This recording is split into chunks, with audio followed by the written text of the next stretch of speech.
Hello, welcome to Political Science 155, State and Local Government. My name is Dr. Eric Rader and I'm the instructor for the class this semester, so welcome. Very glad to have you in the class. So this is an overview of state and local government, and what we're going to be doing in here this semester is looking at different forms of state and local governments around the country. When you read the readings in the textbook, you'll see that different states have different ways of organizing themselves politically and governmentally, and different cities have different ways of organizing themselves. But there are certain patterns, different patterns that you see around the country, so we're going to look at that. We're also going to be looking at specific information on the state of Michigan, state government in our state, including our state constitution, and we'll be looking at local government in the Metro Detroit region. So a lot of things we'll be getting into this semester. I think it's a very interesting class. It's particularly relevant to different disciplines. Hopefully you'll learn a lot about our government here in Michigan as well as in the local area. I think it becomes very interesting because state and local government impacts our lives much more directly than the federal government does. It's certainly important to study the federal government. We do have a class on American government, Political Science 131. But I've always enjoyed this state and local class as a teacher because it's very relevant to our lives. It's very direct. It's very immediate. And I think students generally understand that state and local governments really do direct our lives a lot more than the federal government does. Although, again, the federal government's extremely important, and it's important to study that as well. I did have experience working in state government in Michigan. I worked for a couple of years in the governor's office in the Granholm administration back in the early 2000s, and I worked on a number of campaigns here in Michigan. So this is really something I care a lot about. I enjoy it, I enjoy talking about it, and I enjoy the interaction with students on the topics that we discuss. I should let you know that when you are responding to questions, for example, most weeks of the semester there will be a discussion board where I will post a question, you'll respond to it, and then you'll respond to your fellow classmate, to at least one classmate. I am respectful of different opinions, so perhaps you express an opinion that I don't agree with or another classmate doesn't agree with.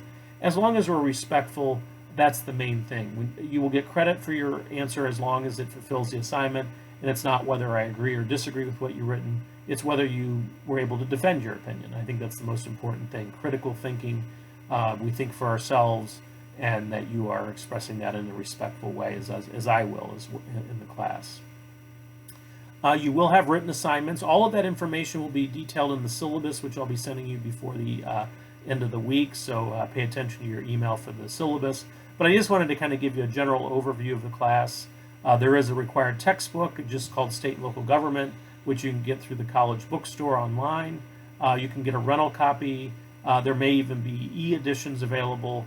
It will be important to get a copy of the book soon because there will be readings out of it. However, during the first week of the semester, you'll be okay if you don't have a copy, since the first assignment really involves introducing yourself to your classmates, and you won't need a book for that. There will be exams given through the semester, and those will be listed in the syllabus. The exams are a mixture of multiple choice and true and false questions on both the reading and the lectures. I will have some written lectures as well as some video lectures. The video lectures will never be more than eight minutes or so, but to give you more information on the topics. But all of that will be covered on the exams. You will be allowed to take an exam twice with your higher grade counting. So I eliminate the lower grade and count the higher grade. If you just take the exam once, then that will be the grade that counts. If you take an exam a second time, you will actually get a different selection of questions on the second attempt, so just be aware of that, and the clock will reset. There will be a timer on the exam, and that information will be in the syllabus about how long it takes for an exam. But I give you enough time that you can answer the questions, but you will be expected to really study in advance so that you're not looking up every answer, that you're actually able to answer the questions in the time allowed. So that information will be in the syllabus. There will also be several critical thinking questions that you'll be responding to this semester. That will involve reading the question and then writing an essay response. And again, I will provide more information on that soon. I do take academic honesty very seriously, so please do your own work. That means no plagiarism, no cheating. Those are things that I take very seriously. Henry Ford College takes it very seriously. We do expect you to do your own work. If you have any questions about the class policy, please contact me.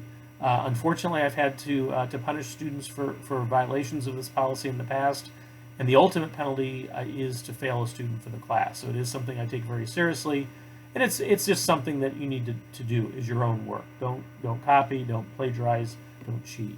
All right. A couple other things. You can contact me anytime you want by email.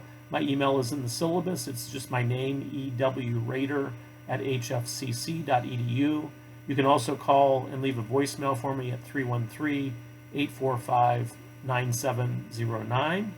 I'm also available to meet with you via Zoom. So if you want to set up a Zoom meeting, we can do that, or we can talk by phone, or we can communicate by email. So different ways to stay in touch. If you have any questions at all about the requirements of the class or anything that's going to come up over the next semester, please let me know. I want you to do well in the class. I want to work with you to do well. Sometimes students ask, do you have a set grade distribution? The answer is no. If every student got an A in the class, I'd be very happy. It's based on the work you're doing. I'm not curving grades. I'm looking at how you're doing individually. Although certainly if I find that students are having a difficult time with a concept, or if the grades on a particular assignment are lower than on another, I will make adjustments for that. But it's your own work. If everybody got an A in the class, I would be thrilled. So I'm excited to have you. Again, we won't meet in person, but we will be able to communicate online in different ways.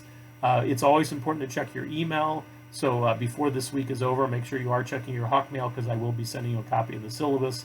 And I will be sending you more videos like this throughout the semester. Sometimes they'll be on the topics we're talking about, and sometimes the video might include an announcement. So again, please make sure you check your email regularly. If you have any questions at all, contact me.